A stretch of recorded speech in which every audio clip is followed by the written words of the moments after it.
নেপালের ঘটনাটাই যদি দেখি, ভার্চুয়াল স্পেস মাঝে মাঝেই কিন্তু মানুষকে আবার হার্ড রিয়েলিটি মানে রাস্তায় ডেকে আনছে। বিভিন্ন ধরনের হ্যাশট্যাগ আছে, সেগুলো ট্রেন্ডিংয়ে আসে। গণ আন্দোলনের চরিত্র বদলাচ্ছে।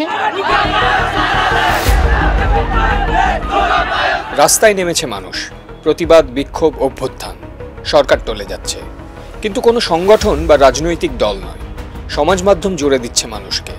ভিড় জমাচ্ছে রাজপথে। গত বছরের বাংলাদেশ, আরজিকর আন্দোলন বা হালের নেপাল, হ্যাশট্যাগেই দানা পাকাচ্ছে প্রতিবাদ। বিক্ষোভে জড়ো হচ্ছেন এমন মানুষেরা যাদের একে অপরের সঙ্গে কোনো পরিচয়ই নেই। একটা হ্যাশট্যাগের আন্ডারে যা যা পোস্ট হচ্ছে সেগুলো সব এক জায়গায় চলে আসছে। দ্বিতীয়ত হচ্ছে, যত বেশি পোস্ট ওই একটা হ্যাশট্যাগের আন্ডারে আসতে থাকবে, আর্কাইভটা থাকবে, তত সেগুলোর ভিজিবিলিটি বাড়ে, সেগুলো ট্রেন্ডিংয়ে আসে। যত সেগুলো ট্রেন্ডিংয়ে আসে তত সেগুলো যে মানুষরা সেগুলোকে ফলো করছে না তাদের প্রোফাইলেও ফিড হিসেবে সেগুলো চলে আসতে থাকে। 2011-তে ইরান ইলেকশনের সময় প্রথম এইভাবে ইরান ইলেকশন হ্যাশট্যাগটা প্রথম একটা সাংঘাতিক ছড়িয়ে যায়। ওই 11-তেই আমরা আবার দেখছি সেই অকুপাই ওয়াল স্ট্রিট মুভমেন্ট, সেখানেও তো সেই অকুপাই ওয়াল স্ট্রিট ওই হ্যাশট্যাগটা থেকেই ছড়ালো। তারপর আমরা অনেক রকম অকুপাই মুভমেন্ট দেখেছি, তারপর আমরা হ্যাশট্যাগের দৌলতে মিটু মুভমেন্ট দেখেছি, ইয়েস অল উইমেন দেখেছি, ব্ল্যাক লাইভস ম্যাটার দেখেছি, এবং আমাদের এখানেও যদি আমরা দেখি সেখানেও বিভিন্ন ধরনের হ্যাশট্যাগ আছে। পিঞ্জিরাতোড়ের হ্যাশট্যাগ ছিল, আরও কিছু কিছু মুভমেন্ট সেগুলো হ্যাশট্যাগের মধ্যে দিয়ে সিএএনআরসি মুভমেন্টের সময়ও সেগুলো করা হয়েছিল।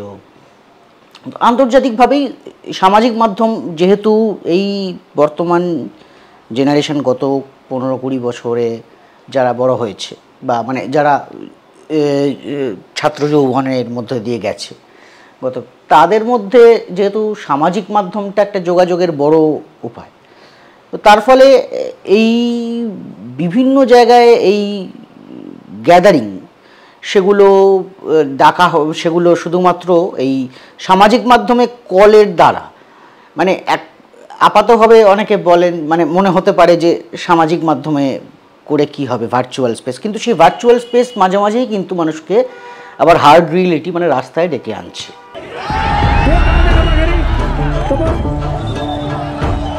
কাঠমান্ডুতে পরপর দুদিন ছাত্র যুবদের ঢেউয়ে ভেসে যায় রাজপথ। নিরাপত্তা বাহিনীর সঙ্গে সরাসরি সংঘর্ষে জড়ায় বিক্ষোভকারীরা। রাজপথে সেই লড়াইয়ের মঞ্চ বাঁধা হয়েছিল কিন্তু ভার্চুয়াল স্পেসে। সমাজ মাধ্যমে ছেয়ে গিয়েছিল হ্যাশট্যাগ নেপোকিড। নেতামন্ত্রীর ছেলেমেয়েরা জনগণের করের টাকায় বিলাস ব্যাসনে মত্ত, আর সাধারণ ঘরের সন্তানেরা পেটের দায়ে বিদেশে পাড়ি দিচ্ছেন। জমা হওয়া রাগের বিস্ফোরণে সলতে পাকানো হয় আন্তর্জালেই। 2024-এ বাংলাদেশেও হাসিনা বিরোধী বিক্ষোভে গুরুত্বপূর্ণ ভূমিকা নেয় সমাজ মাধ্যম। ইন্টারনেট ব্যবহারে নিষেধাজ্ঞা জারি করেও সামলানো যায়নি। আন্দোলনের ব্রহ্মাস্ত্র হয়ে উঠেছিল ভিপিএন।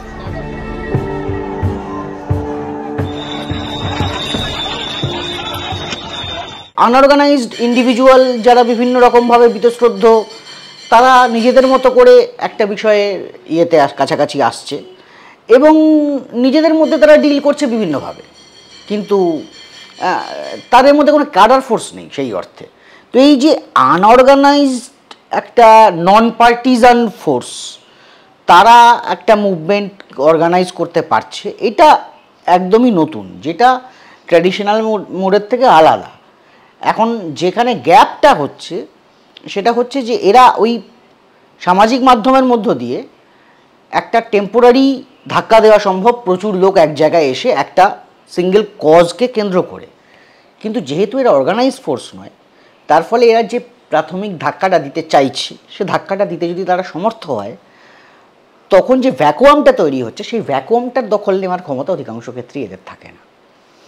তো তার ফলে এই ধরনের গণ আন্দোলনের পিছনে সাধারণত অর্গানাইজড ক্যাডার ফোর্স পিছনে জড়ো হবে। তারা সাপোর্ট দেওয়ার চেষ্টা করবে যে যদি এদের ধাক্কাটা আলটিমেটলি সাকসেসফুল হয় তখন ওই ভ্যাকুয়ামটা আমরা ক্যাপচার করব, যেটা বাংলাদেশে হয়েছে। যখন ছাত্ররা অর্গানাইজড হলো এবং ছাত্রছাত্রীরা মার খাচ্ছে দেখে ছাত্রছাত্রীদের গার্জিয়ানরা প্রথম মাঠে নামলেন। টেকনোলজির যুগে মাঠের রাজনীতি উঠে এসেছে মুঠোফোনে, গ্রহণযোগ্যতা পাচ্ছে নতুন প্রজন্মের ভাষা। কিন্তু অ্যালগোরিদমের বাইরে গ্রামের মাটিতে কি পৌঁছতে পারছে প্রতিবাদের হ্যাশট্যাগ, নাকি গ্রাম ও শহরের মাঝে থেকে যাচ্ছে এক বিরাট বিভাজন?